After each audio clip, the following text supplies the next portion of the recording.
दशरथ जी को जो आनंद आया तो गोस्वामी जी से किसी ने पूछा कि वो आनंद कौन सा था। एक होता विषय आनंद, एक होता है आनंद, एक होता है अति आनंद, और उसके ऊपर होता है फिर परमानंद, फिर सबसे ऊपर होता है ब्रह्मानंद।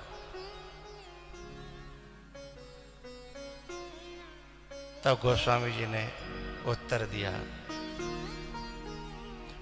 दशरथ पुत्र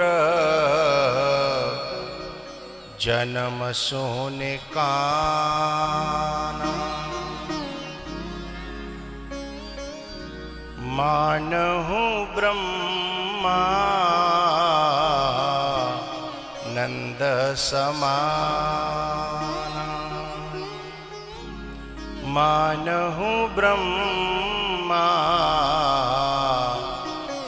नंद समाना।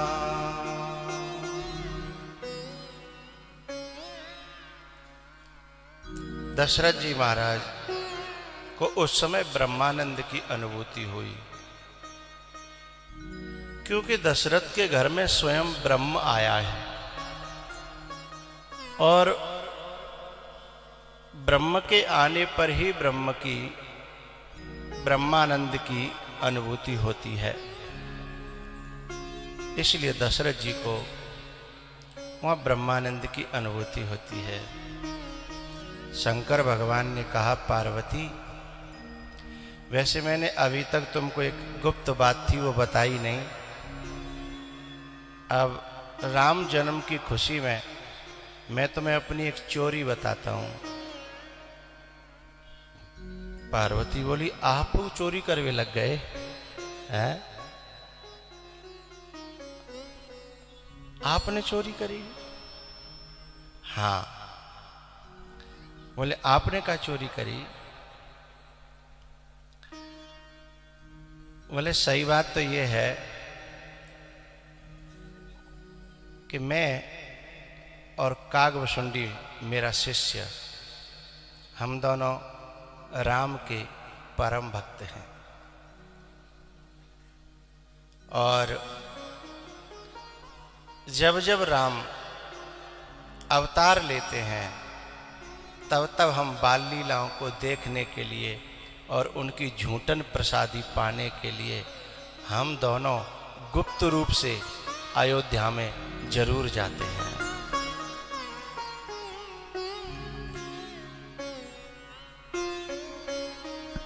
और एक कहूँ निज चोरी,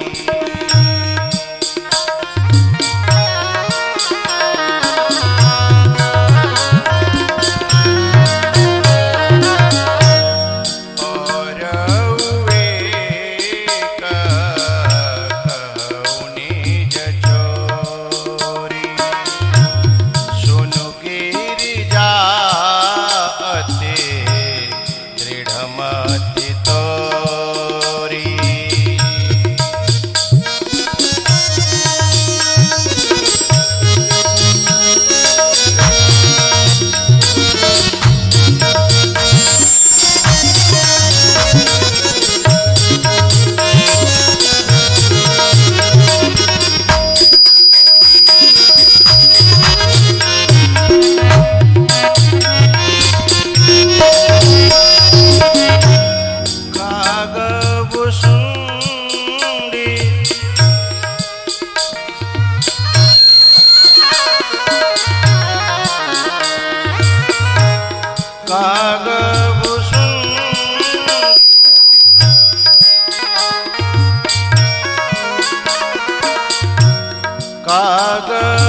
कागभुसुंडी संग हम दो मनुज,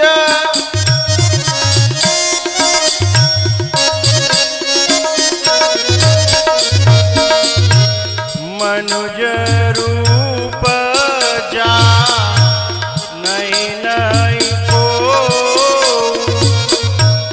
परमानंद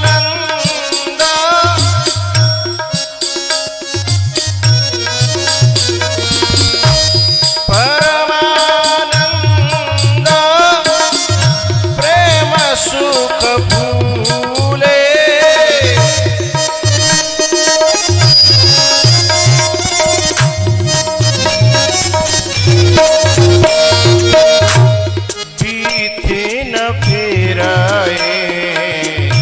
मगन मन भूले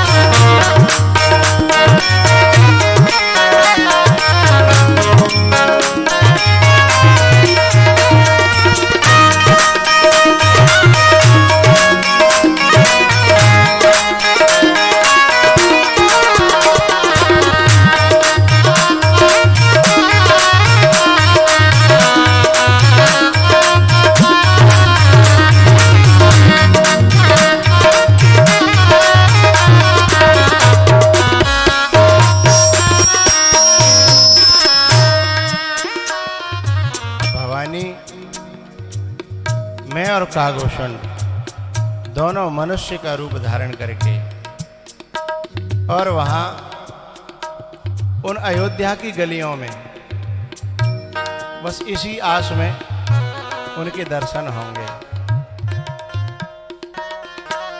और पता है मेरे को तो आना भी पड़ता, कागभूषण जी तो वहीं रह जाते, क्योंकि जब मैं मनुज रूप से हट करके जब अपने स्वरूप में आता तो मैं तो चला आता, लेकिन वे तो फिर मनुज रूप से हटके कागभूषण कौआ के रूप में बन जाते और फिर उनके हाथों से काग के भाग बड़े सजनी, काग के भाग बड़े सजनी, हर हाथ सोले गयो माखन रोटी, काग के भाग बड़े सजनी हरे हाथ सोले गयो माखन रोटी, काग के भाग।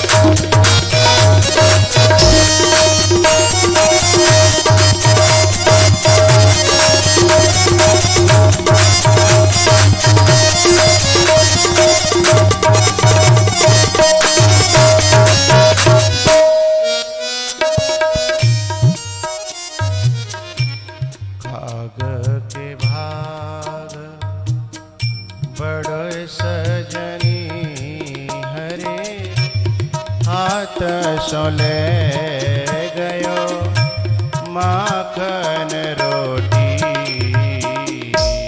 काग के भाग।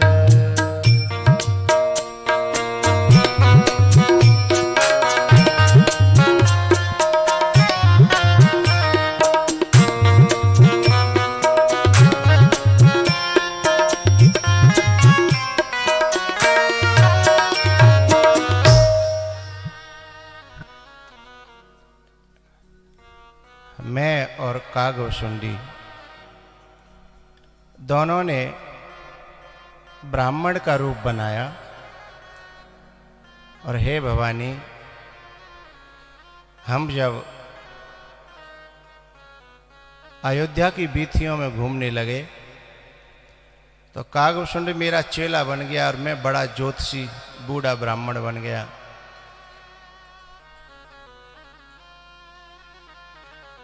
अब हमने पूरे गांव में तो दुनिया की कुंडली देखी, हाथ देखे, भविष्य बताए, लेकिन हमको चैन कहाँ था, क्योंकि हम तो जाको हाथ देख के आए, ताको हाथ मिले तो मन को चैन मिले।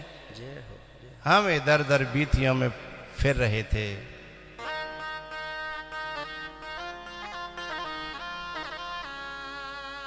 एक जगह हमने अपना त्रिशूल गाड़ दिया,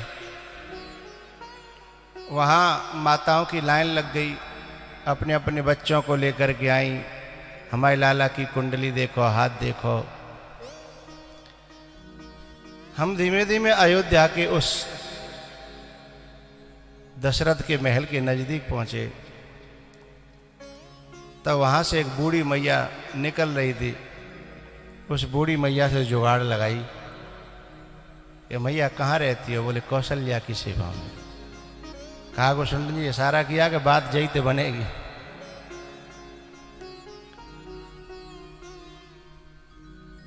बोले लाओ इसका हाथ दे के। सुबह की और बाके खानदान की और बाके जन्मन की बात जब सांची सांची बताई तो उसके मन में बड़ा विश्वास जमा। उस माई ने कहा कि बताओ, तुमने इतनी अच्छी अच्छी बातें बताई, अब मैं तुम्हें बदले में क्या दूं?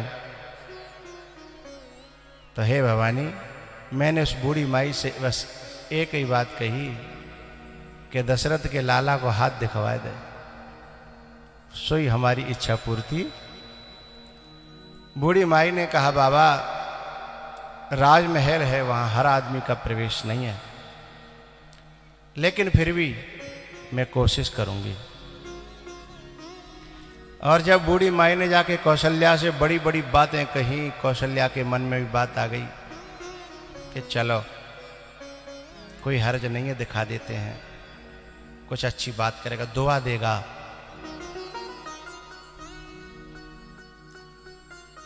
बूढ़ी माई जो है बाहर निकल के आई, बोली बाबा आओ, बुलाया है। तो जैसे ही शंकर भगवान चले तो पीछे तो चेला चल दो। तो बूढ़ी माई ने कहा नहीं, एक ही एला हुआ है।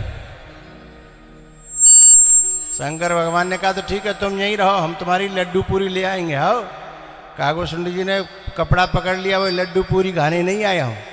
हाँ, चलेंगे तो दोनों चलेंगे और नहीं तो एक को नहीं चलेगा।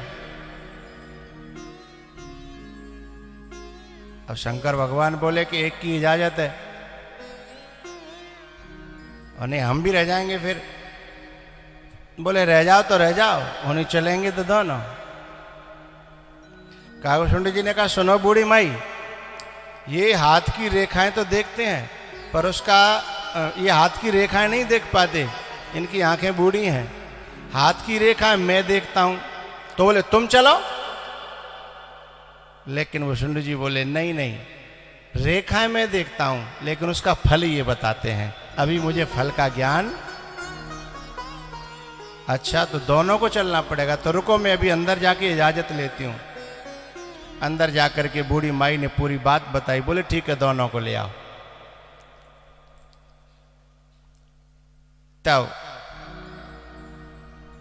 जैसी कौशल्या भगवान को गोद में लेकर के आई और भगवान भोलेनाथ ने दर्शन किया, तो भोलेनाथ की आंखों से अश्रुपात होने लगा, क्योंकि इष्ट देव मम बालक रामा। इन दोनों भुषुंडी और शिव के इष्ट देव बालक राम हैं, और उन्हें देख करके अश्रुपात होने लगा। अब कौशल्या घबराई कि जब बाबा कहाँ है वो, ये तो रोवे लग गो। तब उस दासी ने कहा नहीं नहीं, ये आशीर्वाद दे रहा है, और पता है ये हमारे लाला पे कोई अला वाला होगी भाई, अपने ऊपर ले रहा है। अच्छा तो ठीक है, फिर तो बढ़िया बात है।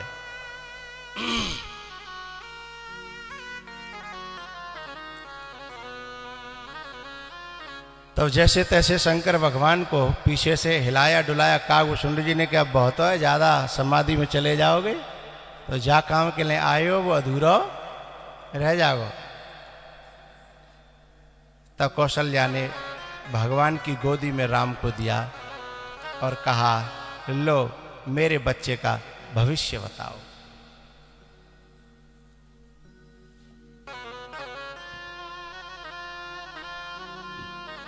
भगवान शिव भविष्य बताने लगे कि तुम्हारे बच्चे जो है बड़े प्रतापी बनेंगे, बड़े यशस्वी बनेंगे और एक महात्मा इनको मांगने के लिए आएगा।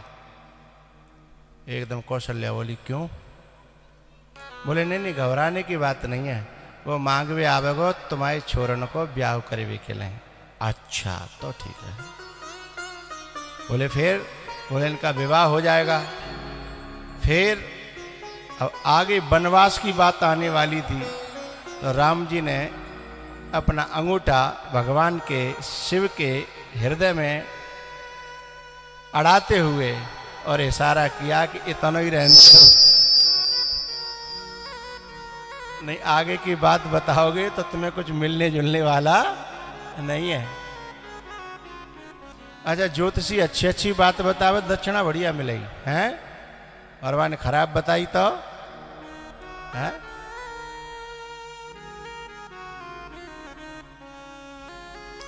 तब शिव लौटे हैं भगवान राम का दर्शन करके। कागभूषुंडी जी वहीं फिर काग के रूप में भगवान राम के साथ लीला करते हैं। एक दिन क्या हुआ, मैया ने लाला को स्नान कराया। एक बार जननी अनहवाए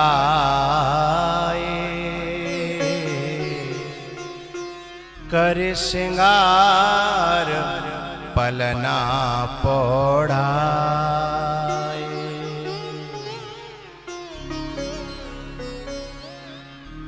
लाला का श्रृंगार किया और पालने में सुला दिया। फिर अपने मंदिर की सेवा में, पूजा में मैया कौशल्या लग गई। और मैया ने जैसे ही भोग लगाया, अब भगवान तो वहीं सो रहे थे, तो भगवान ने सोचा कि जो वैसो ऑटोमेटिक भोग हो वो तो रोज ही लगाते, आज जब हैं पास में तो पूरा भोग लगाए ना है? क्यों मैया, आप अपने मंदिर में गुरु की मूर्ति रखती हो, फिर गुरु जी का भोग लगाती हो, लेकिन गुरु जी घर पे जिंदे बैठे हैं तो फोटो पे ही लगाओगी का है? अरे जब आ ही गए हैं तो फिर फोटो क्या, सचमुच में भोजन कराएं। ऐसे भगवान सोचने लगे कि और दिन तो ठीक है, लेकिन अब तो हम पास में ही हैं। जैसे कौशल्या ने भोग लगाया और भगवान वहां आ गए। अब कौशल्या की है, बोले इसको तो मैं स्नान करा के अभी सुला करके आई हूं, ये यहां कहां से आ गया? अब ये सोचने लगी कि वो ही आ गए को कोई दूसरा है। दौड़ करके गई तो देखा वहां भी सो रहा है। फिर दौड़ करके आई तो बोले यहां भी है। यहाँ उहाँ दोई बालक देखा, मत भ्रम मोर के आन विशेखा। यहाँ उहाँ दोई बालक देखा, मत भ्रम मोर के आन विशेखा।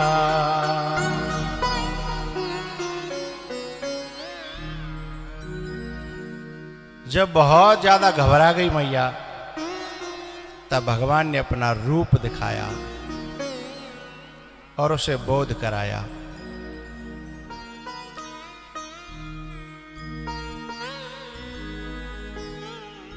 क्योंकि कौशल्या ने जब ये शत्रुपा थी तब भगवान से ये मांगा था कि मुझे तुम्हारा ज्ञान भी रहना चाहिए, लेकिन दशरथ जी ने कहा नहीं, मुझे ज्ञान व्यान की जरूरत ना, मेरा तो पुत्र विषयक प्रेम होना चाहिए। चाहे मुझे कोई मूढ़ कहे, चाहे अज्ञानी कहे, लेकिन मुझे पुत्र जैसा प्रेम होना चाहिए। भगवान ने अपनी माया को वापस किया और पुनः कौशल्या को उसी रूप में आनंद देने लगे।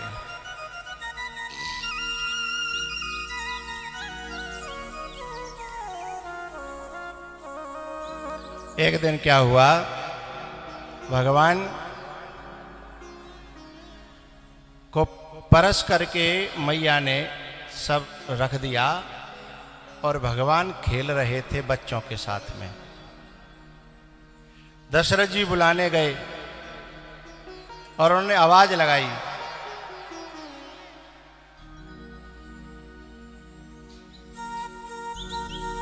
लेकिन जैसे जैसे दशरथ जी आवाज लगाते हैं, राम जी और दूर चले जाते हैं।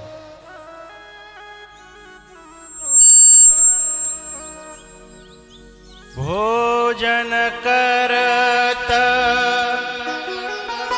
बुलावत राजा,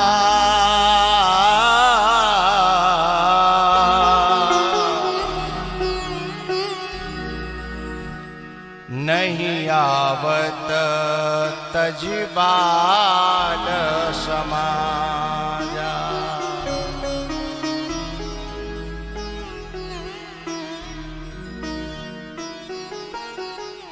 थक थका करके दशरथ जी आगे कि मेरे कहने से नहीं आ रहा हूं।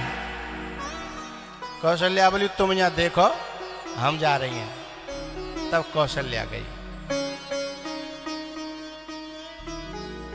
कौशल्या ने आवाज लगाई और तुरंत चले आए। कौशल्या जब बोलन जाई, ठुमक ठुमक प्रभु चलें पराई। क्यों भैया? भगवान राम को कहा जाता है कि वे मर्यादा पुरुषोत्तम हैं। वे अपने पिताजी की मन की बात को भी उल्लंघन नहीं कर सकते, आज्ञा तो दूर की बात है। फिर यहां राम जी ने पिताजी की आज्ञा का उल्लंघन क्यों किया? और फिर नहीं भूख थी, नहीं मन था। ये माता मैया पीछे बैठो, आप बच्चा को लेके, यहां शोर करेगा ये, बच्चा को लेके पीछे पीछे बैठ जाओ। वो अपनी कथा कहेगा, हम अपनी कथा कहेंगे, लड़ाई आ जाएगी। नहीं, पीछे चले जाओ। और ये आगे की जो केवल है ना, वो केवल परीक्षित परिवार के लिए है। यदि तुम धीमे धीमे सब घुसाएंगे तो फिर जिन्हें भागना पड़ेगा।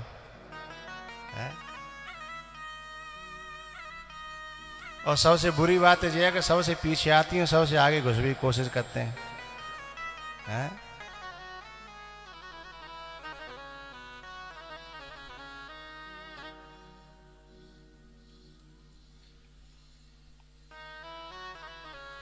तो दशरथ जी महाराज ने आज्ञा दी, लेकिन फिर भी भगवान ने उल्लंघन किया। कारण क्या?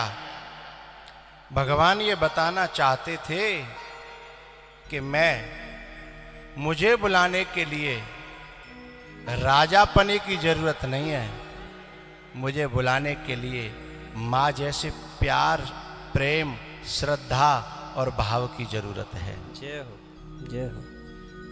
दशरथ जी का बन के गए, भोजन करत बुलावत राजा,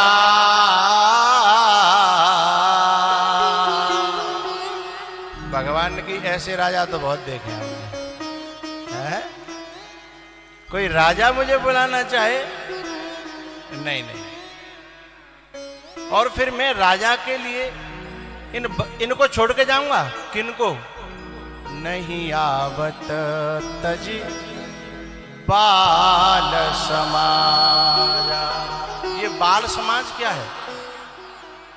बाल जो होते हैं, बच्चे जो होते हैं, वो निर्मल होते हैं और निर्मल ही संत होते हैं। इसलिए भगवान कहते हैं इस संत समाज को छोड़ के, इस निर्मल समाज को छोड़ करके अहंकार से भरा हुआ राजा बुलाए और मैं जाऊं, ऐसा कभी होने वाला नहीं है। और यदि कोई वात्सल्य से भर के, प्रेम से भर के, भाव श्रद्धा से भर के कोई इशारा भी कर दे कौशल्या की तरह, तो ठुमक ठुमक प्रभु चले पराय।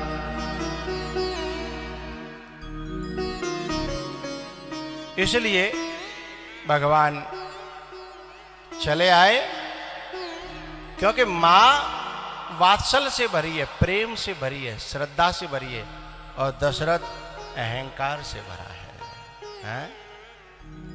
अहंकार से।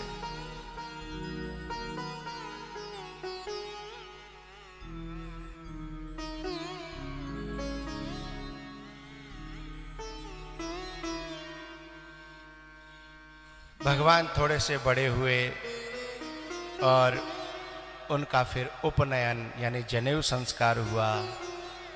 गुरु गृह पढ़न गए रघुराई, गुरु गृह पढ़न गए रघुराई,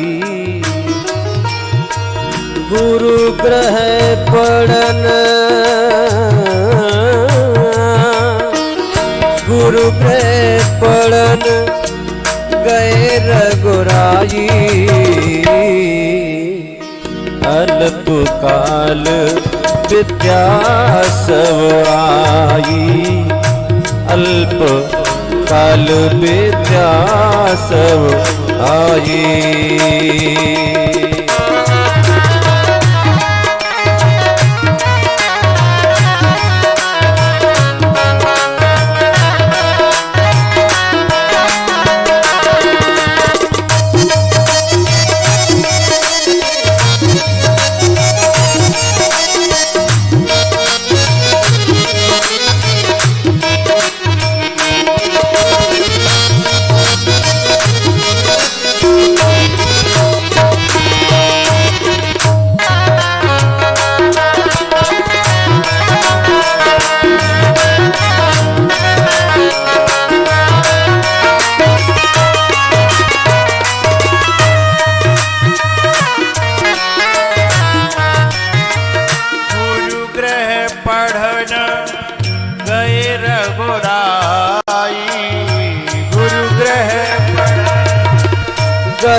रघुराई,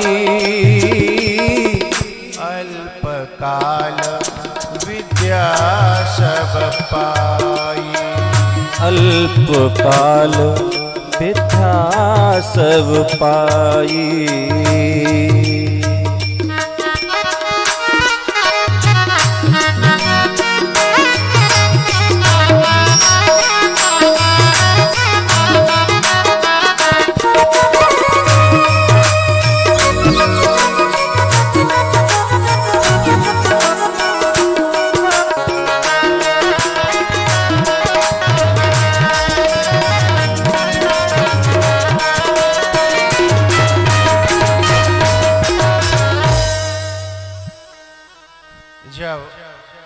विद्या प्राप्त करके भगवान लौट करके जब घर आए तो घर पे बस थोड़े दिन बीते थे। वैसे तो पढ़ाई पूरी है के बाद कॉल लेटर आता है ना, जब कहीं हम ज्वाइन के लिए हम कहीं अप्लाई करते हैं तो कॉल लेटर आता है, लेकिन राम जी के लिए कॉल लेटर नहीं, कॉल मैन आया। विद्या अध्ययन करने के बाद जैसे स्कूल पे लिखा रहता है ना, शिक्षार्थ आइए और सेवार्थ जाइए, मतलब हम पढ़ने के बाद सेवा करने के योग्य बनते हैं।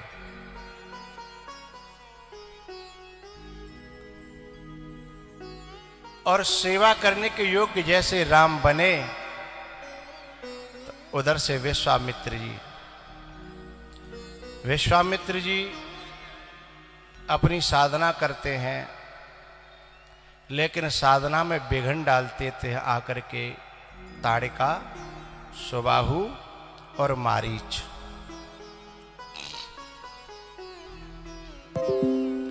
जब जब ये साधना पे बैठते हैं तभी ये आ जाते हैं और वहां पे आतंक मचा देते हैं। ये सुबाहु, ताड़का और मारीच से परेशान होकर के पहले इन्होंने स्वयं बहुत प्रयास किया कि इनसे छुटकारा मिल जाए, लेकिन अपने प्रयास से छुटकारा नहीं मिला। ये ताड़का, सुबाहु और मारीच हैं क्या? ताड़का है वासना, सुबाहु है द्वेष और मारीच है राग। और ये वासना, राग और द्वेष जब जब व्यक्ति साधना करने बैठेगा तभी आकर के आतंक मचाएंगे। आप जब भी पूजा पाठ पे बैठते हो, भजन पे बैठते हो, आप सब अनुभव करते हो कि या तो मन वहां जाएगा जहां वासना इसकी चुपकी होगी,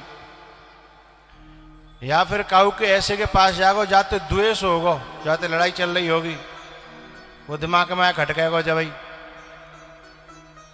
या फिर काऊ ऐसे के पास जाओ जाते बहुत लगाव होगा, है बहुत चुपकाव होगा। तीन ही जगह जाता है और ये तीनों भजन में आकर के भंगा डालते हैं, वासना, राग और द्वेष।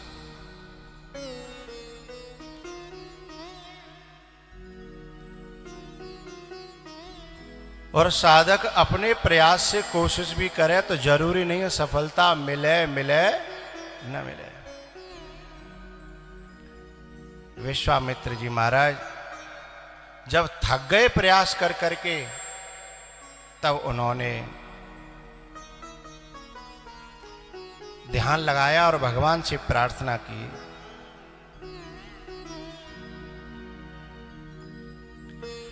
गाधे तनय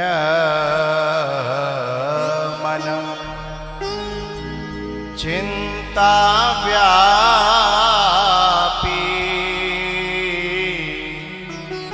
गाधे तनय मन चिंता व्यापी, हरि बिनु मरहि न निश्चर पापी, हरि बिनु मरहि न निश्चर पापी।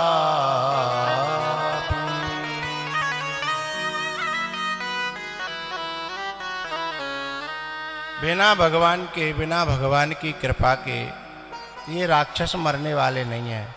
राक्षस माने ये विकार, ये भीतर के विकार।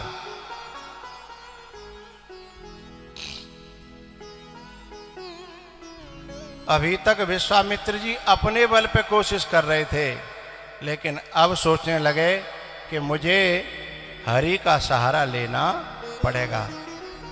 और जब हरि को ध्यान लगा के देखा तो अरे वे तो धरती पे ही हैं इस समय, हमें कहूँ अंत जगह जावे की जरूरत नहीं है।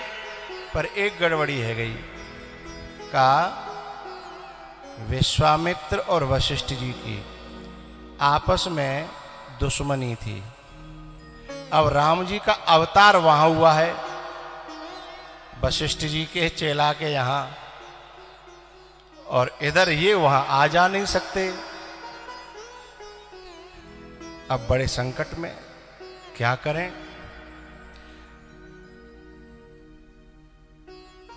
लेकिन राम जी ने अवतार ही इसलिए लिया कि जब तक तुम्हारा द्वेष नष्ट नहीं होगा तब तक ये तुम्हारे विकार भी नष्ट होने वाले नहीं है। भीतर के द्वेष को तुम मारो, जय हो, जय हो। और मुझे मांगने आओगे तो द्वेष मारना पड़ेगा।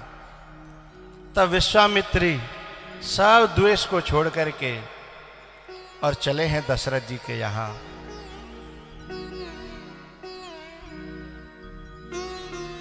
जब पहुंचे तो दशरथ जी ने बड़ा स्वागत किया, बड़ा सम्मान किया और बोले ये सब कुछ आपका है, आप बिना सोचे समझे आप मुझे आज्ञा करिए,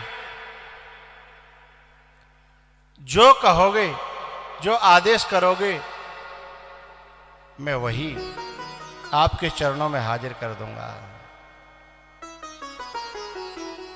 विश्वामित्र महामुनि ज्ञान बसहि विपिन शुभ आश्रम जान।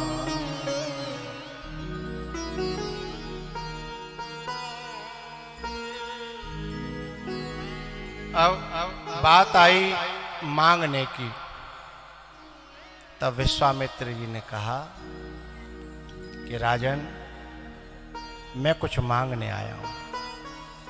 अरे आप तो आदेश करो, मांगने की बात नहीं, आप आदेश करो। अब भाई बड़े दानी बन रहे हैं। जब वामन भगवान गए थे तो राजा बलि भी बड़ा दानी बन रहा था, और राजा बलि तो एक बात और कहता है, अरे तुमने इतने बड़े आदमी से और इतनी सी 3 पग भूमि मांगी, बहु अपने पावन थे, वो भी अपने पावन थे, इतने बड़े आदमी से। तब वामन भगवान मन ही मन कह रहे कि 2 घड़ी रुक जा, अभी मालूम पड़ेगी तू कितनो बड़ो है और कितनो छोटो है, और मेरे पांव कितने छोटे हैं और कितने बड़े हैं, नेक रुक जा। ऐसे विश्वामित्र जी मन ही मन कह रहे हैं कि अभी बहुत जोर लगा रहा है दान के लिए।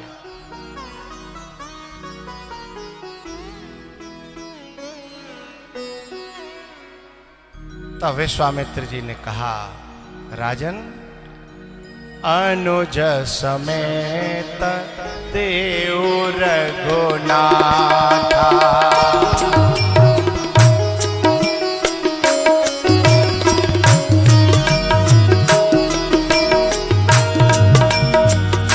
अनुज समेत देव रघुनाथ,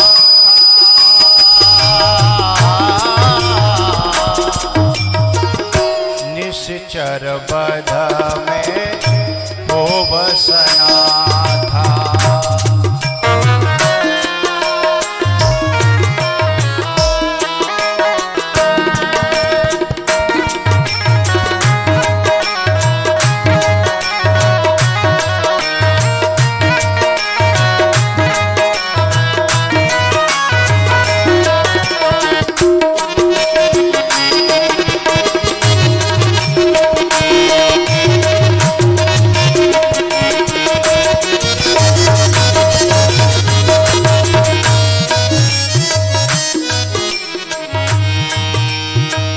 सुनि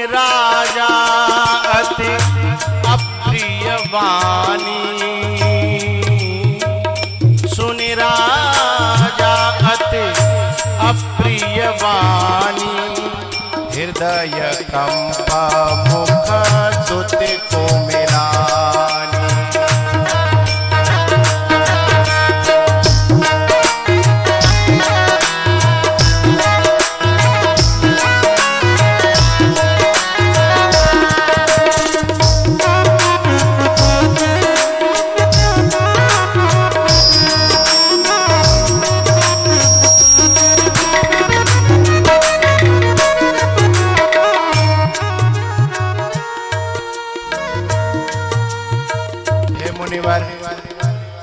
सूख गो, पसीना आने लगे, अब तक तो बहुत दानी बन रहे थे। और फिर हाथ जोड़ करके बोले, विप्र वचन नहीं कहे विचारी, चौथे पन पायो सुत चारी, चौथेपन पायहु सुत चारी, विप्र बचन नहीं कहे हो बेचारी। विश्वामित्र को बड़ी हंसी आई कि अभी तो यूं कह रहे कि सोचो ही मत, जो मांगनो है सो तो मांगो, और अब यूं कह रहे कि विचार के नहीं बोले हैं। अरे अपनी एक बात पे तो टिकाव करो। अरे हमने तो सोची कि कछु गैया मांगेंगे महात्मा है, ज्यादा तो ज्यादा आश्रम के लिए कोई जमीन मांग लेंगे, हमें क्या पता छोरे ही मांगे हुए आ गए हैं। मांगहूं धेनु मांगहूं भूमि, धेनु धन कोसा, मांगहूं भूमि धेनु धन कोसा, सर्वस देऊं आज सहसा।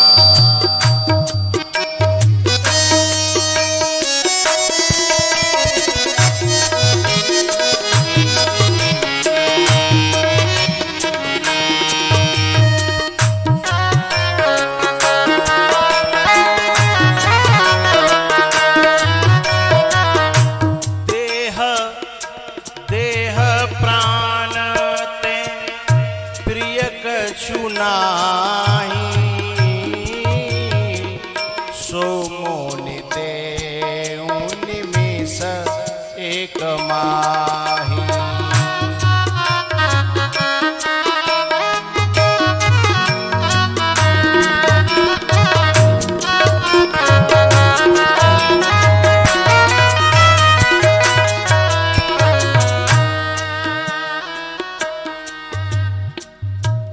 अब यहाँ एक बात आ रही है, एक रहस्य को खोलती है।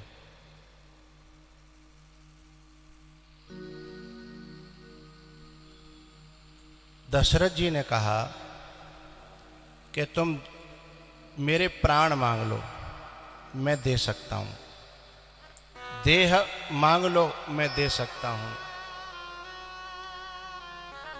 और ये चारों पुत्र तो मुझे प्राणों से भी ज्यादा प्यारे हैं। अभी आवाज खुली थी, कहां से खुली? ये चारों पुत्र तो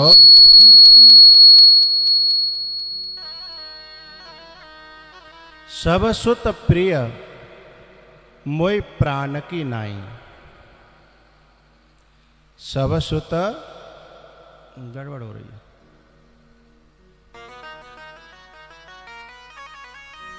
सब सुत प्रिय, बहुत बेस बढ़ रहा है।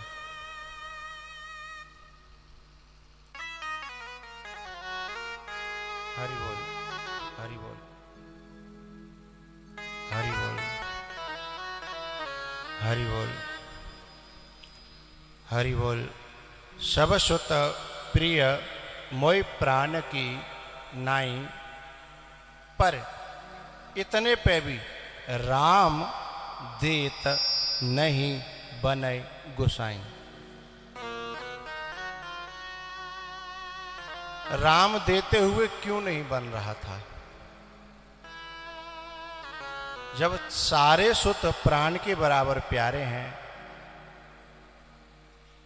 लेकिन राम को कुछ अलग रख लिया कि औरों को तो औरों में थे शायद मैं काहुए देऊ दूं, लेकिन राम तो बिल्कुल ही देते बनेगा ही नहीं।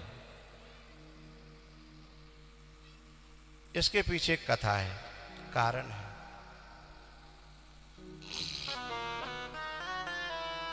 दशरथ जी ये बात संकेत में कह रहे हैं, छुपे छुपे कह रहे हैं, किसी को बताना नहीं चाहते। बात हकीकत ये है कि राम जी दशरथ के पुत्र नहीं हैं, और अपनी कोई वस्तु होए तो उसे लेने और देने का पूरा अधिकार होता है। लेकिन अपनी कोई वस्तु नहीं हो, काऊ की धरोहर हो घर में, तो भाई तुम कैसे दे पाओगे? हैं? इसलिए दशरथ जी कह रहे हैं कि और 3 बेटों में से किसी की बात होती तो मुझे कुछ सोचना ज़्यादा नहीं था, क्योंकि मैं घर पे आए साधु के लिए प्राण भी दे सकता हूं, पर ये प्राण से कुछ बढ़कर है बात। बोले क्या?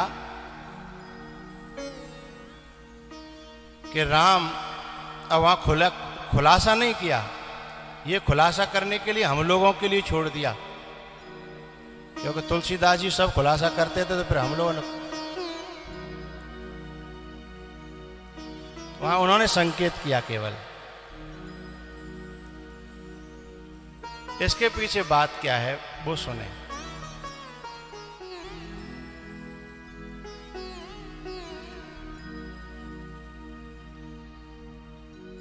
एक बार दशरथ जी महाराज स्वर्गलोक से लौट रहे थे अपने रथ में, और अचानक अंतरिक्ष में, आकाश मंडल में एक भयंकर काला पुरुष और रथ के सामने आया, लेकिन दशरथ जी की ओर पीठ किए हुए। दशरथ जी ने उससे कहा कि भाई तुम कौन हो, और वो भी हमारी तरफ पीठ करके खड़े हो। उस काले पुरुष ने कहा कि जब तक मेरी पीठ तुम्हारी तरफ है तब तक तुम बात करे लायक हो, यदि मेरी पीठ घूम गई और मेरी दृष्टि तुम्हारे ऊपर पड़ गई तो तुम बात करने लायक नहीं रहोगे, और तुम धर्मात्मा हो, इसलिए मैं तुम्हारे ऊपर अपनी दृष्टि डालना नहीं चाहता।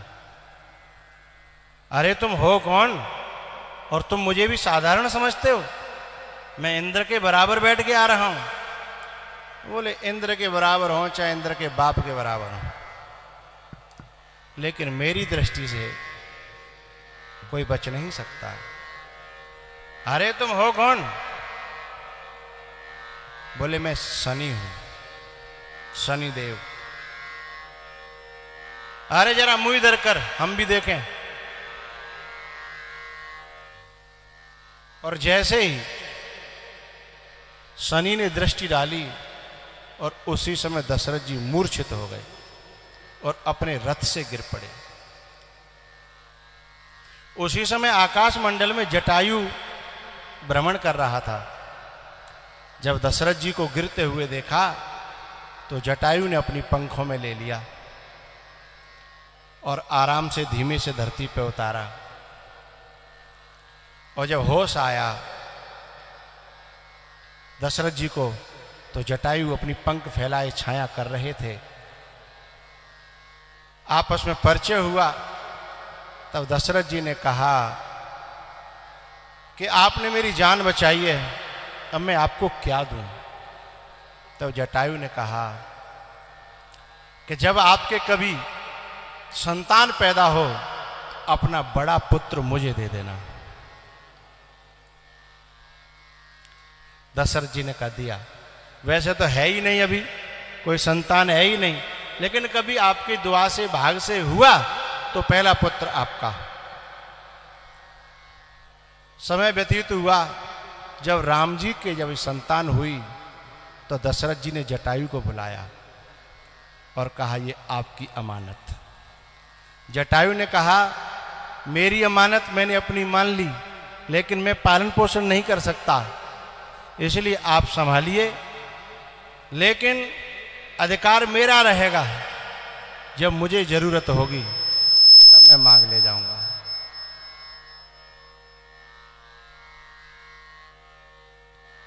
इसलिए दशरथ जी के दिमाग में वो बात बैठी है कि राम देत नहीं बने गोसाई, क्योंकि उस पर मेरा अधिकार है ही नहीं।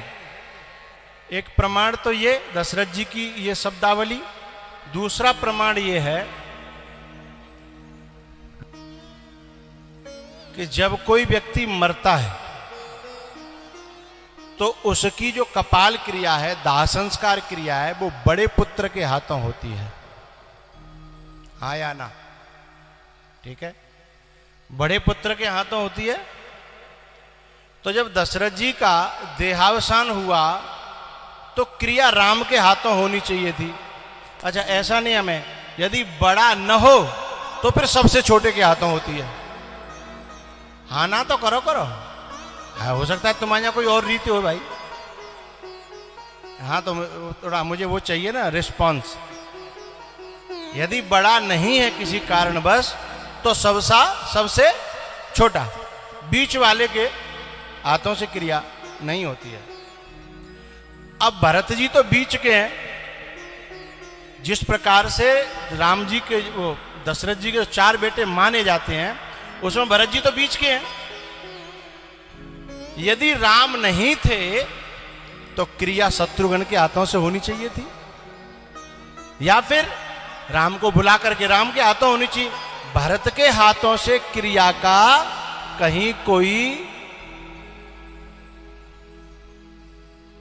हिसाब किताब नहीं बनता, तो फिर भरत जी के हाथों से क्रिया क्यों कराई?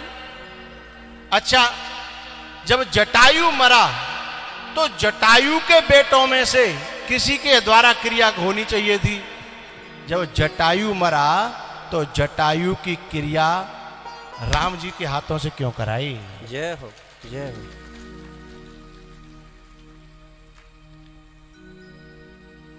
क्योंकि दशरथ जी का बड़ा बेटा था ही भरत, क्योंकि राम जी को तो उन्होंने जटायु को पहले ही सौंप दिया था, इसलिए भरत जी के हाथों से दशरथ जी की क्रिया हुई। इसलिए आज ढके ढके शब्दों में कोई दुनिया न जान जाए, है, इसलिए कह रहे हैं सब सुत मोहि प्राण की नाई, पर राम देत नहीं बनए गोसाई, राम देत नहीं बनए गोसाई।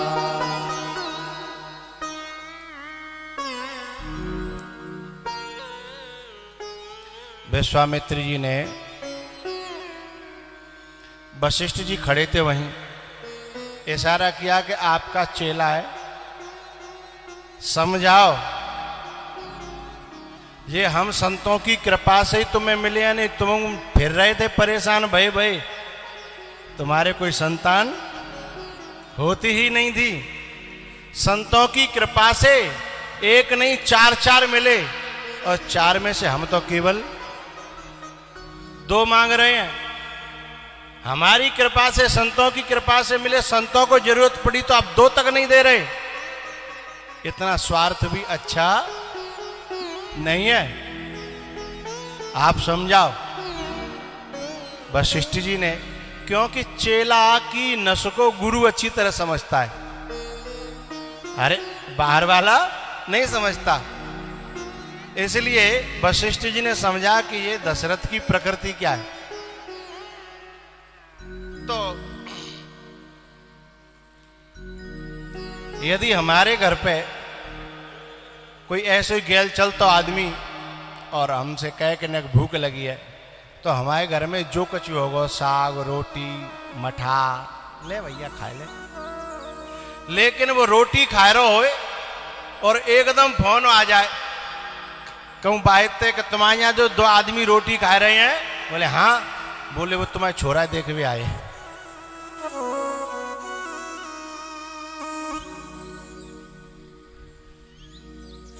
अब मामलो गड़बड़ है जाएगा। आओ भाई फटाफट फिर रोटी हटाएंगे, बोले रुको रुको रुको, अरे जिका करे तुम्हें बता ही नहीं हमें, है? फिर तो करैया चढ़ेगी, है? और फटाफट हिंडोन से, अरे जन काका, और घर में चाहे चूहा एकादशी मना रहे हो, चाहे चूहा देहरी ते मूड मार रहे हो रोज, लेकिन उसी क्षण करैया चढ़ेगी और नमकीन और बिस्कुट और जाने क्या क्या। आदमी वही है ना। वशिष्ठ जी समझ गए। उन्होंने कहा राजन, यूं बताओ तुम्हें अपने जे चारों छोरा कुआरे ही रखने हैं का? बोले ना। तो बोले बई कूद ले वे आए हैं जे, 2 ले जाएंगे तो 4 करके लाएंगे, और 4 ले जाएंगे तो 8 करके लाएंगे। एकदम दशरथ जी बोले अरे पहले क्यों नहीं बताई? यूं बताओ 2 भेजने का चारों है? 4 भेज रहे चौका दांत दिखवैया आ गए ना है। अब 4 भेजवे तैयार। तब वशिष्ठ जी ने कहा अब भाई 2 भेजो, जब जरूरत पड़ेगी तो 2 भी बुला लिए जाएंगे हैं।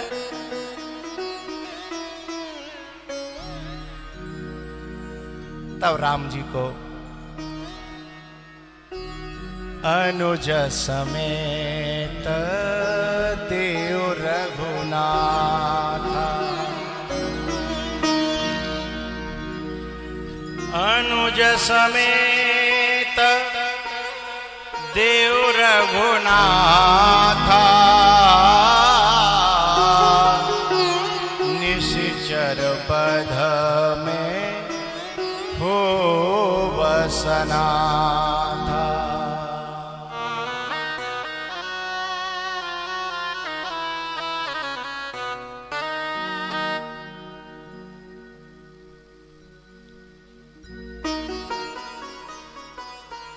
विश्वामित्र जी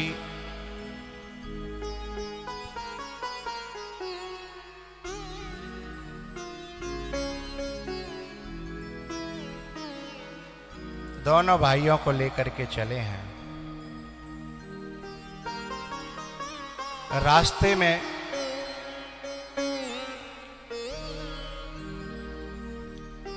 बात करते हुए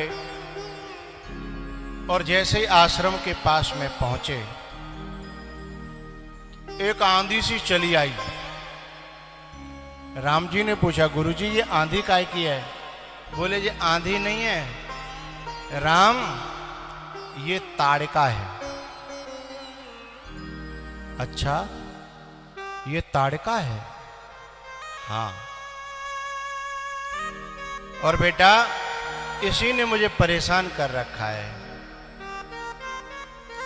और इससे निजात पाने के लिए, इससे छुटकारा पाने के लिए मैं तुम्हें लेके आया हूं।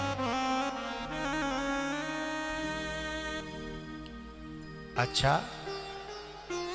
तो गुरुजी बिल्कुल चिंता मत करो, निर्भय यज्ञ करहु तुम जाई। आप निश्चिंत और निर्भय होकर के यज्ञ करें, इन्हें मेरे ऊपर छोड़ दो। भगवान ये बात सभी से कहना चाहता है, लेकिन हम भगवान के भरोसे होना ही नहीं चाहते हैं। भगवान हम सबसे कहता है, सुग्रीव से कहते हैं प्रभु सखा सोच त्यागहु बल मोरे, और सब विधि घटब काज में तोरे। लेकिन फिर भी सुग्रीव को भरोसा नहीं है।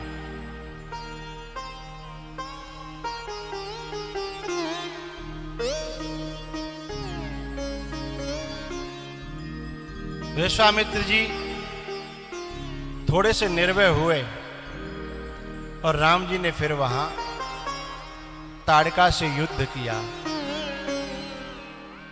एक ईवान प्राण हरि लीना,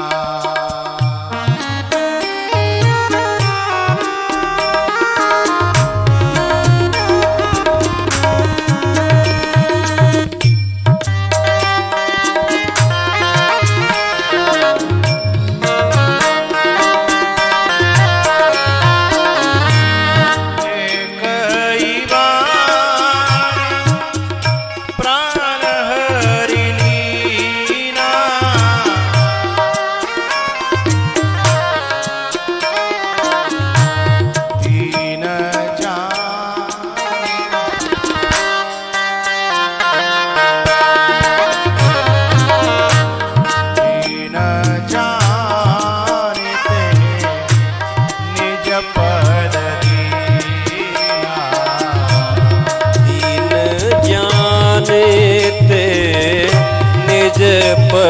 दीना, एक ही बाण प्राण हर लीना। ये जो ताड़का है ये बड़ी खूंखार और उग्र और तमोगुणी और राक्षसी है, लेकिन ऐसी गलत को भी भगवान ने अपने चरणों में स्थान दे दिया। दीन जानते निज पद दीना। क्यों भाई? इतनी खूंखार, इतनी हिंसक, इतनी राक्षसी जिसने संतों को हमेशा सताया हो, फिर वो भगवान के पद की अधिकारिणी कैसे हो गई? समझने की बात है।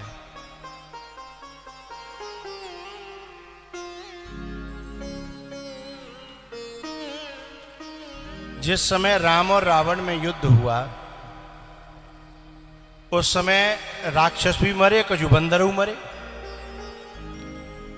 और जब युद्ध पूरा हो गया तब इंद्र आया और इंद्र ने भगवान से कही कि प्रभु आपने हमारा सबसे बड़ा जो भय संकट रावण ये खत्म कर दिया, बड़ी कृपा करी, अब मोह जो सेवा को मौका दो।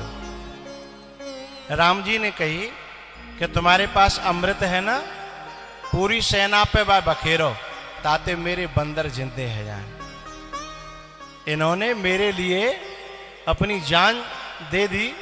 अब मैं नहीं चाहता हूं कि इनके घर भाई अनाथ हों, ये जीवित है जाएं।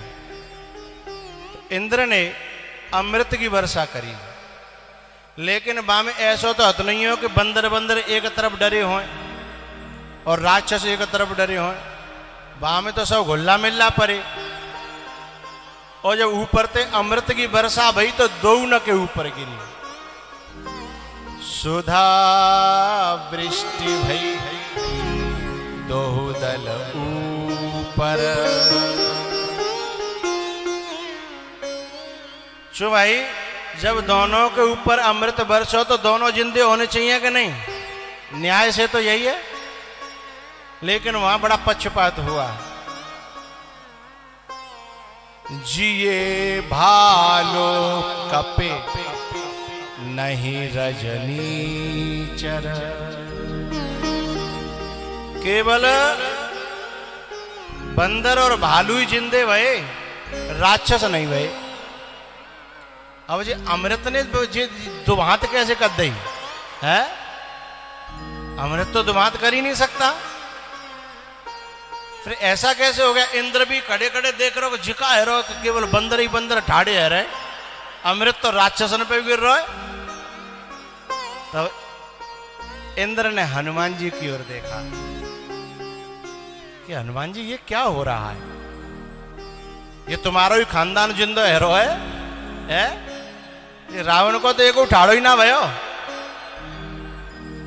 तुमने इतनी बुरी तरह मारे हैं? बोले ना, बात ये नहीं है। तो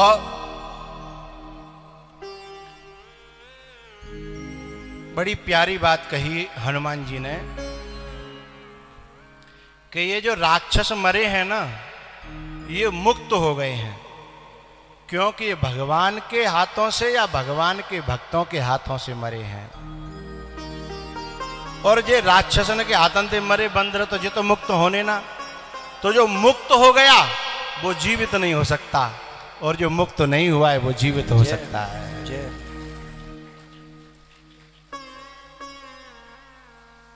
इसलिए ये बंदर बंदर भालू जो हैं ये जीवित हो रहे हैं, राक्षस। इसका मतलब ये है कि भगवान के बाण में वो ताकत है कि चाहे कोई कितनो बड़ो पापी अपराधी दोषी होए, लेकिन भगवान को बाण उन विकारों को नष्ट करके उसे इतना शुद्ध कर देता है, उस इंसान को, उस जीव को, कि वो मोक्ष का अधिकारी बना देता है। जय हो। हैं? लेकिन एक इससे भी बड़ी बात बताने जा रहा हूं मैं आपको।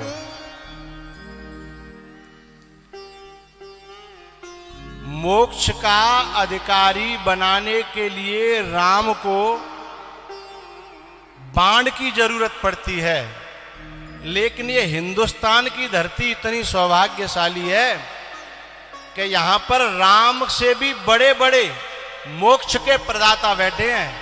कैसे कि राम को तो बाण मारना पड़ता है, बाण का प्रयोग करना पड़ता है, लेकिन इस धरती पर ऐसे ऐसे महात्मा, ऐसे ऐसे बुद्ध पुरुष बैठे हैं कि बिना बाण के केवल अपनी वाणी से व्यक्ति को मुक्ति प्रदान करने की क्षमता रखते हैं। उन्हें तो बाण का प्रयोग करना पड़ता है, लेकिन संत, अब आप जितने लोग यहां बैठे हैं, जिन जिन को गुरु मंत्र प्राप्त हो गया है, वो सदगुरु की वाणी ही तो है जो तुम्हें मोक्ष तक पहुंचा देगी, जो विकारों को नष्ट करेगी। है बड़े से बड़ा अपराधी जब सदगुरु के वचनों का, मंत्रों का सहारा लेता है तो वो इतना निर्मल हो जाता है। तो संतों को तो बाण की भी जरूरत नहीं, मात्र काय से, वाणी से।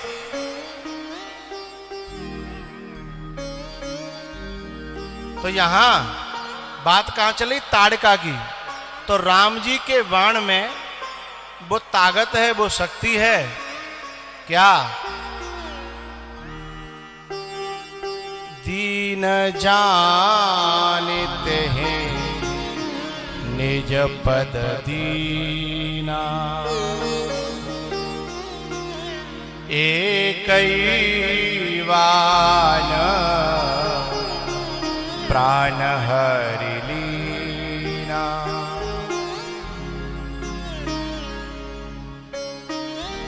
ये ताड़का कोई और नहीं है, हमारे मन की वह मनोवृत्ति है जो रहती तो संतों के पास में है। ताड़का विश्वामित्र जी के पास रहती है, आसपास रहती तो संतों के पास में है, लेकिन गुलामी करती है रावण की। रावण माने क्या? मोह। रावण माने मोह, विकार। ऐसे ही हमारी मनोवृत्ति, कभी कभी हम लोग शरीर से संतों के पास रहते हैं, लेकिन गुलामी विकारों की करते हैं। तो ऐसे साधक का सदगुरु भी कल्याण करने में समर्थ नहीं है। विश्वामित्र जी क्यों थक गए? क्योंकि जो शरीर से रहती थी, यदि नेको मन संत में लग जाता तो संत इसकी वृत्ति को परिवर्तित कर देते हैं। अब जैसे आप लोग कथा में आए हो, अब आप निर्लेपई कऊ विकार के गुलाम है गए हो तो अलग बात है, लेकिन नेको संतन की बात में मन लगा होगा, भाव बने होगा, श्रद्धा बनी होगी, तो संत की वाणी धीमे धीमे धीमे धीमे है वृत्ति को परिवर्तित कर देगी। ये रावण की गुलामी करती है ताड़का, और रहती थी विश्वामित्र जी के आसपास। लेकिन एक बात बताऊं, जब राम जी का बाण लगा तो ये रावण की गुलामी से मुक्त हो गई और राम जी के चरणों की गुलाम बन गई। ध्येयम सदा परिभवग्नम अभीष्ट दोहम। जो ऋषि मुनि संत महात्मा जिन चरणों का ध्यान करते हैं, ऐसे चरणों, दीन जानते निज पद का अर्थ दो है।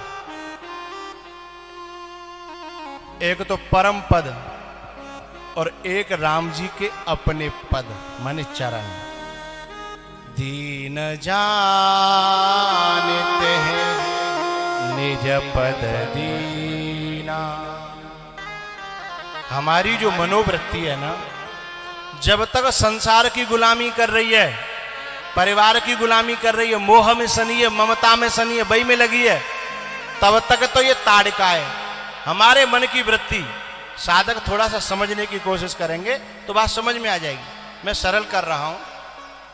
हमारे मन की जो वृत्ति है मैया, हमारे मन की जो वृत्ति है वो नाती बेटा बहू और जिनमें ही लगी है तो ताड़का है। लेकिन जिनते हटके यदि वो गुरु के चरणों में लग जाए, भगवान के चरणों में लग जाए, तो वासना, जो ताड़का को मैं वासना नाम दे रहा हूं, फिर वो वासना नहीं रहेगी, फिर वही मन की वृत्ति उपासना बन जाएगी। जय हो। क्योंकि वो गुरु के चरणों में लग गई, भगवान के चरणों में लग गई। मन की वृत्ति बढ़िया है सबसे खरी, यह मनोवृत्ति बदलना ही मनुष्य जीवन का उद्देश्य है।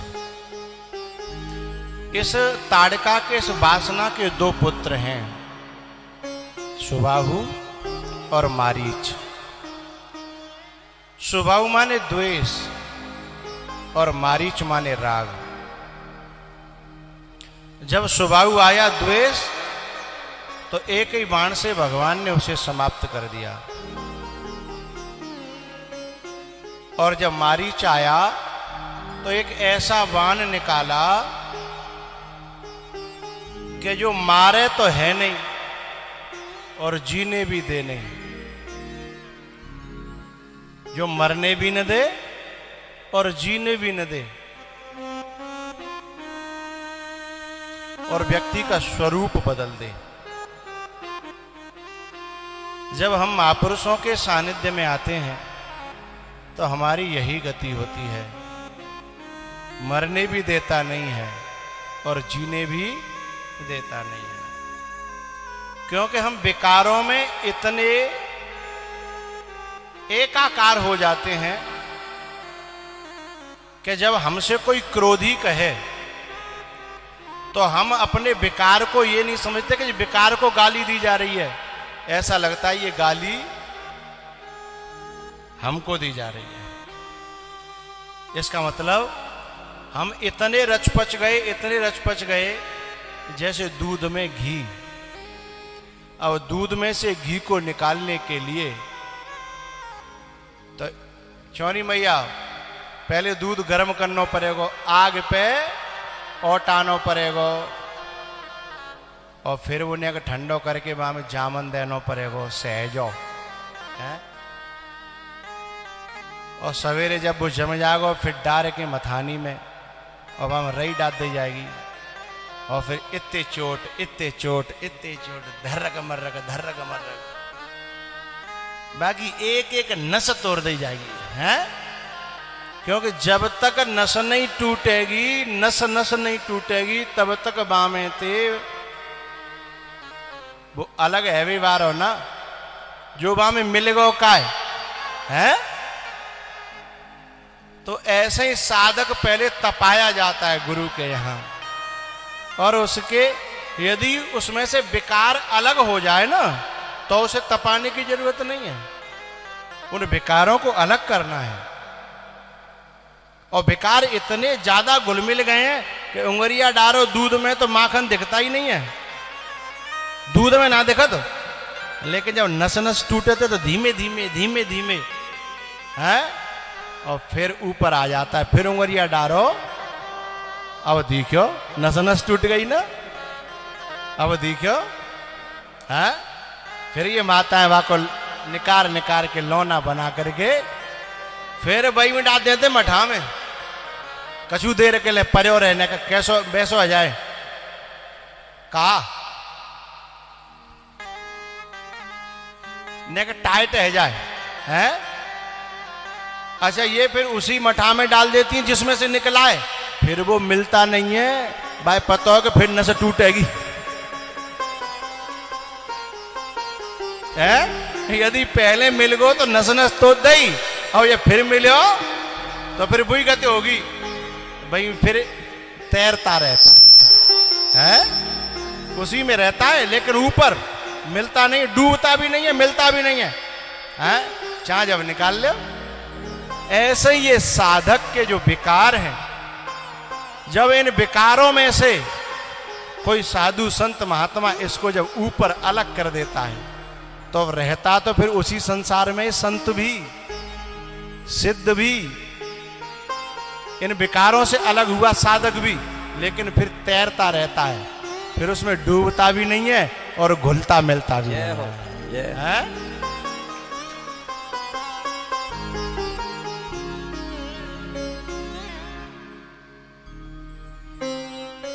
ये गर्म करना क्या है? तपना। सहजो का है गुरु मंत्र। सहजो थोड़ो सो होता है ना, नेक सौ और कितने दूध को रात रात में काते का बना देता है। नेक सौ सहजो, एक छोटा सा गुरु मंत्र है और जामे के डारा जा तो है, जामे के भीतर गया और भीतर वो परिवर्तन चालू कर देता है। उस दिन से उसको लगने लगता है कि अब मैं गुरु को चेला हूं, है अब मुझे आध्यात्मिक मार्ग पे चलना है। ये विचार बदलना चालू हुआ है, फिर वो दूध से दही बन गया, परिवर्तन हो जाता है जीवन में।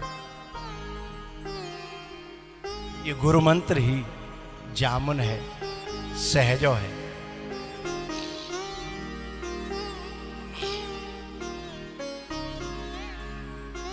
भैया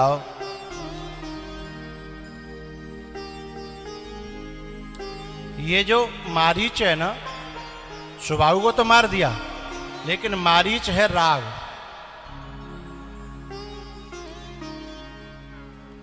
मेरी प्रार्थना जी एक एक करके उठे ना, अभी 15-20 मिनट बाद लंच होगा। ये एक एक उठता है तो मुझे बहुत बुरे लगता है।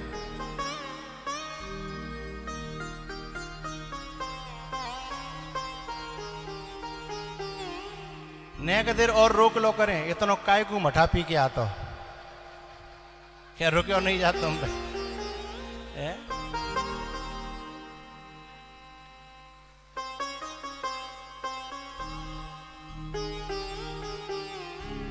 ये दो चीजें परेशान करते हैं, मठा और महेरी। मठा और महेरी, रावड़ी, ये दो परेशान करती हैं।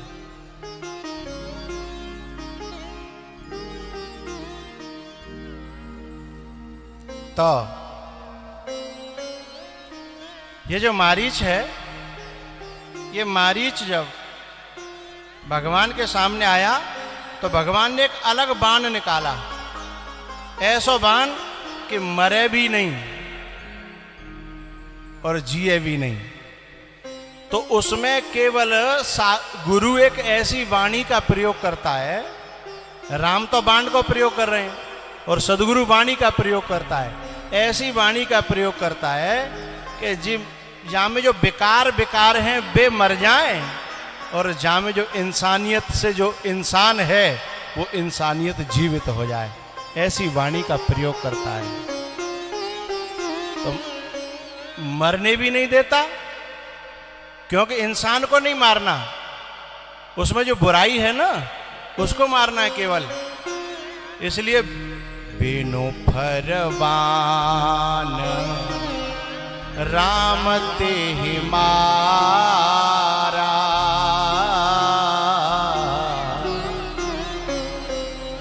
बिनु फरमान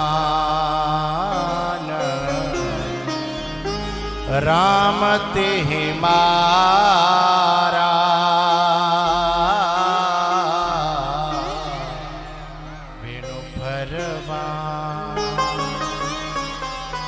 वह बाण पे धर के कहां पहुंचाए दो? सागर के पार, जहां लंका है। अब तक जी रहतो संतन के पास, लेकिन मन से रहता था रावण के पास और तन से संतों के पास। लेकिन आज के बाद राम ने ऐसे बाण को प्रयोग करो कि तन से पहुंचगो रावण के पास और मन से आएगो राम के पास। है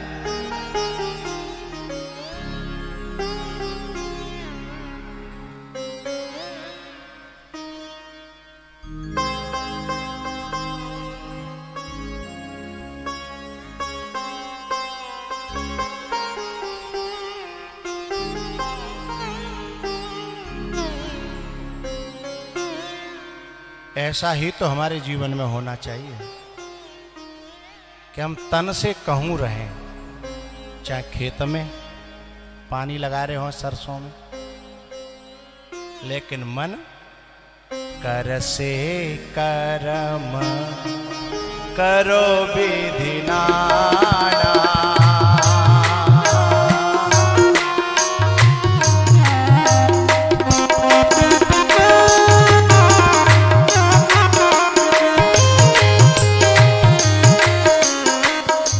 अभी कभी कभी किसी के यहाँ अखंड रामायण होती है ना, तुम्हारे क्षेत्र में होती है कि नहीं अखंड रामायण? हाँ, आश्रम पे भी होती है। तो उस अखंड रामायण में माइक लग जाता है कभी, और आधी रात को समय हो, किसान खेतों में पानी लगा रहे हो, एक एक चौपाई ऐसी कान में जाती है सीधी, और वहां को फावरो चल लो है, खेत में पानी चल रहा है, हाथ में फावड़ा चल रहा है, और कान में चौपाई चल रही है? कभी कभी तो कुछ जो समझदार बहुत रामायण के जो अध्ययन करने वाले लोग होते हैं,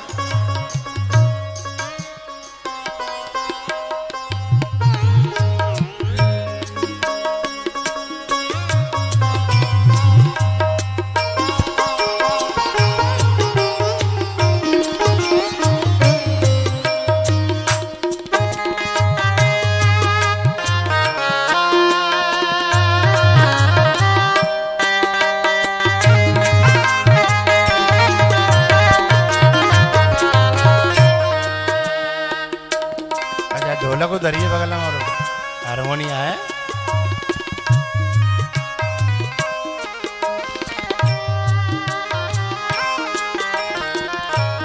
तो ये कब कब होती है रामायण? हमेशा है? अच्छा, कितनी अच्छी बात है, धन्य है। और पढ़ने वालों को मेरा धन्यवाद, आशीर्वाद, बहुत बहुत सुंदर।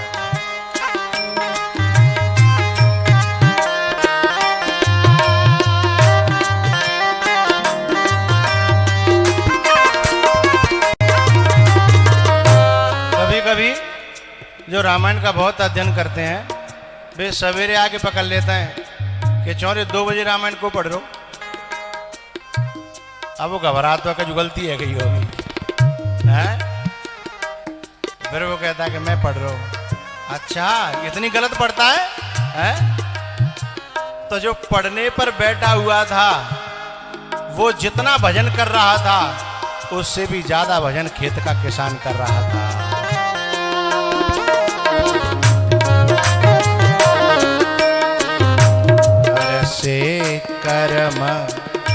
कर से कर्म करो विधि नाना, मन राखो जहाँ कृपा निधाना।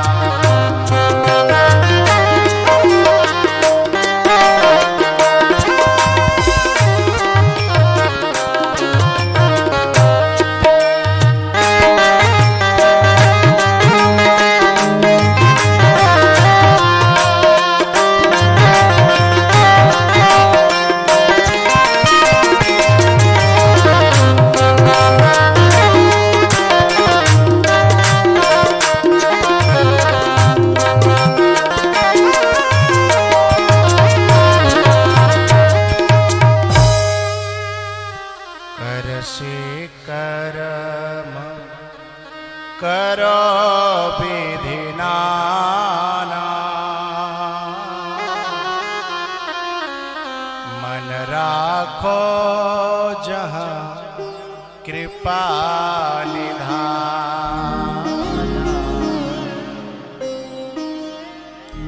ये मारीच है राग, और राग को मारने की जरूरत नहीं है। द्वेष को तो मारने की जरूरत है, पर राग को मारने की जरूरत नहीं है। राग को केवल बदलना है। अब हमारा राग काय में, पत्नी में, बच्चन में, ससुराल में, अपने अपने अलग अलग राग हैं। काऊ काऊ को घर में ना हो तो भैंस पोइनम बहुत ज्यादा होता है? वो गांव में नहीं कह रहे हो काऊ की भैंस देखे को ऐसी भैंस मेजा होनी चाहिए, बाको यही में राग है।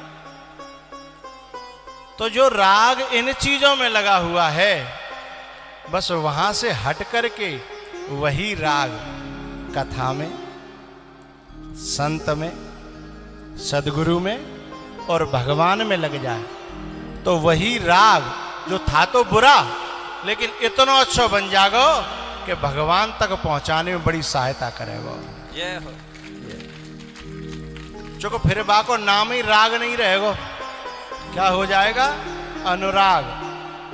और शर्त रखी गोस्वामी जी ने, मिलहि न रघुपति बिनु अनुरागा।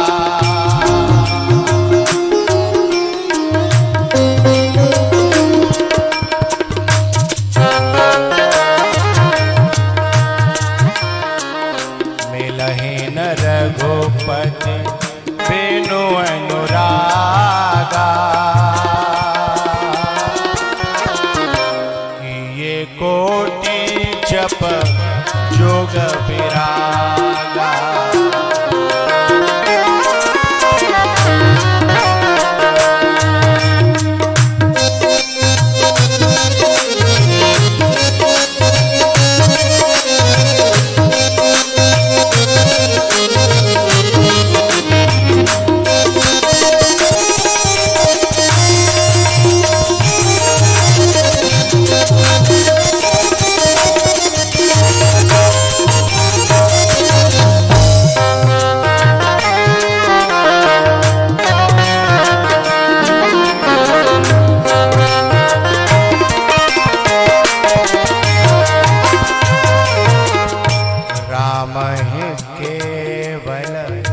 राम ही केवल प्रेम प्यारा। जान ले जो जाननिहारा।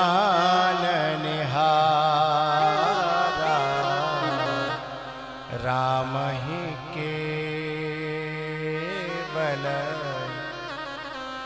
प्रेम प्यारा।